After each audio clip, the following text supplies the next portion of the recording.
Shri Satyat Singh sir.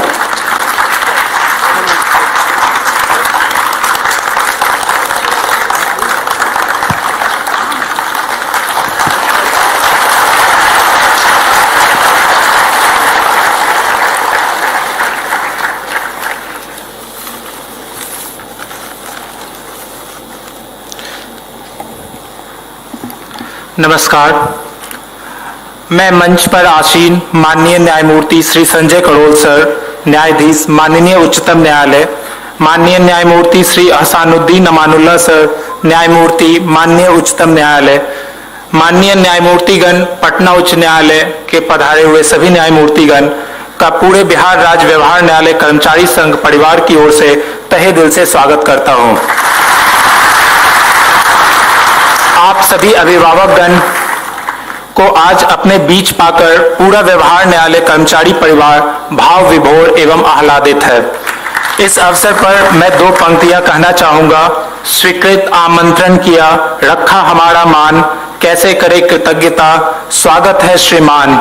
अर्पित श्रीमन आपको चंद सुवासित फूल, क्षमा करना आप हमें, हो जाए अगर कोई भूल। हमारे अभिभावकगण के स्वागत में वंदन अभिनंदन में बिहार के सभी जिलों से आए अपने सभी प्रतिनिधिगण का भी मैं स्वागत करता हूं। महाशय, इस सृष्टि का निर्माण ही जिस व्यवस्था के कारण हुआ है वह है न्याय व्यवस्था। भले ही ज्ञान विज्ञान की भाषा में विभिन्न लॉ जैसे gravitational law and whatever law की बात करें, परंतु वह लॉ भी उस परमाणु का न्याय विधान है।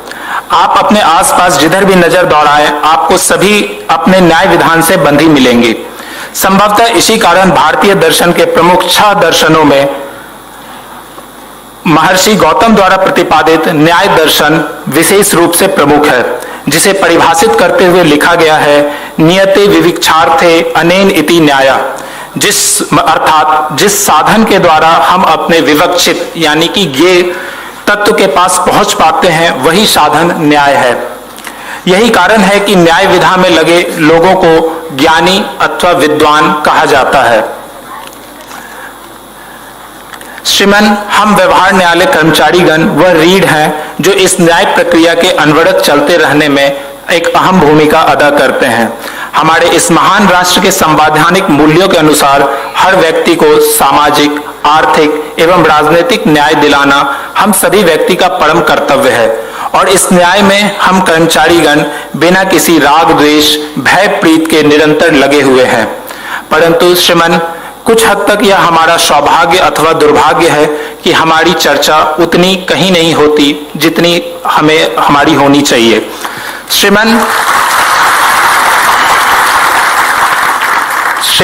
सुदृढ़ न्यायिक व्यवस्था भारत को संपूर्ण प्रभुत्व संपन्न समाजवादी पंथ निरपेक्ष लोकतंत्रात्मक गणराज्य बनाने हेतु एक आवश्यक शर्त है तथा इस सुदृढ़ न्यायिक व्यवस्था हेतु व्यवहार न्यायालय तथा वहां के कर्मचारीगण प्रथम सोपान है।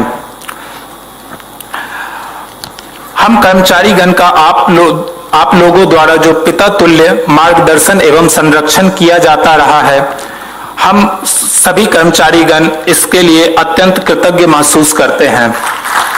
हम सभी कर्मचारीगण के हित में माननीय उच्च न्यायालय द्वारा जो भी कार्य किए जा रहे हैं उसके लिए मैं अभी अपने सभी कर्मचारी बंधुओं की तरफ से उनकी प्रति कृतज्ञता व्यक्त करता हूं। कबीरदास जी की एक पंक्ति इस अवसर पर एकदम सटीक बैठती है। गुरु कुम्हार शिष्य कुंभ है, गड़ी गड़ी काढ़े खोट, अंतर हाथ सहार दे, बाहर मारे चोट। एक गुरु की भांति हम सभी कर्मचारी गणों का ख्याल रखने के लिए सभी कर्मचारी गण कृतज्ञ भाव से आप सभी का हार्दिक अभिनंदन करते हैं। परंतु श्रीमन, मैं नम्र निवेदन पूर्वक आपसे विनती करना चाहता हूं कि हमारी कुछ समस्याएं यथा वेतन विसंगति, काल अवधि, अनुकंपा जैसी तुच्छ समस्याओं का यदि निवारण हो जाता तो हमारे कर्मचारीगण दुगने उत्साह एवं मनोबल के साथ अपना कार्य करते।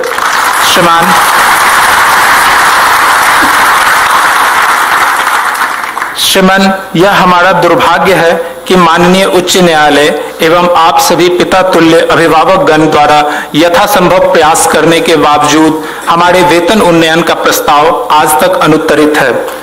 इस अवसर पर हमारे एक साथी द्वारा कही गई एक पंक्तियां याद आती हैं। न सब्र आवे है, न ताब आवे है, न दुआओं का जवाब आवे है।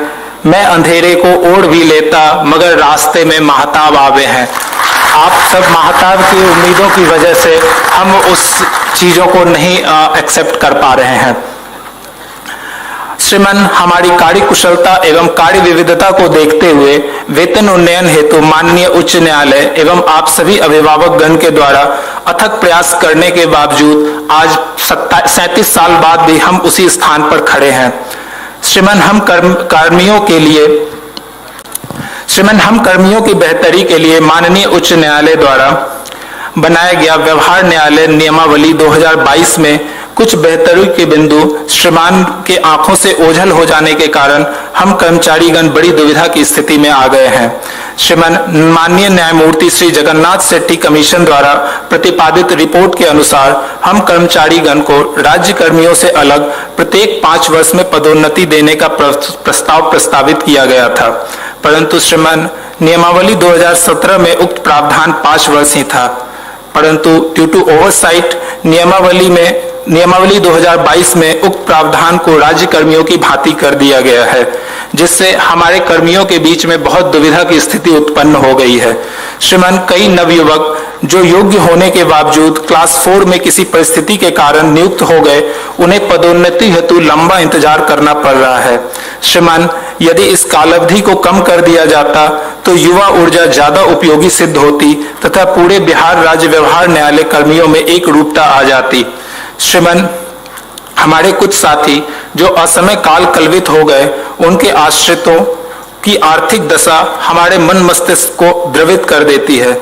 श्रीमान, मुट्ठी भर अनाज और दिहाड़ी पर काम करने वाले हमारे आश्रितों को अगर अनुकंपा के आधार पर नियुक्ति दिलाने की कृपा की जाती तो हमारा कल्याण होता। श्रीमान, नियमावली 2022 के आधार पर यह असंभव प्रतीत होता है। अतः श्रीमान, मैं नियमावली में अपेक्षित संशोधन कर उनका कल्याण करने की कृपा करने की विनती करता हूं, ताकि हम कर्मियों का मनोबल ऊंचा रहे। आप जैसे दयालु एवं न्यायविद अभिभावक गण, श्रीमान, आपसे क्या ही छुपा है। मैं तो सूर्य को दिया दिखाने की धृष्टता कर रहा हूं, उसे क्षमा करते हुए इस मेरे निवेदन को स्वीकार करने की कृपा करें। जानकी वल्लभ शास्त्री जी की एक कविता, जिन्होंने हो तुम्हें देखा नयन कुछ और होते हैं, कि करते वंदना के छंद कुछ और होते हैं, गहन बन गर्त खाई में देख कर चलना मुनासिब पर, तुम्हें ही देख कर चलना मगन कुछ और होते हैं, गुलो गुलजार गुलशन अजब सब फूल हैं तेरे, लगे पर जो गले तेरे सुमन कुछ और होते हैं। इन्हीं पंक्तियों के साथ मैं आप सभी आए हुए अभिभावक गुण, पिता तुल्य सभी न्यायमूर्तिगण का स्वागत करता हूं।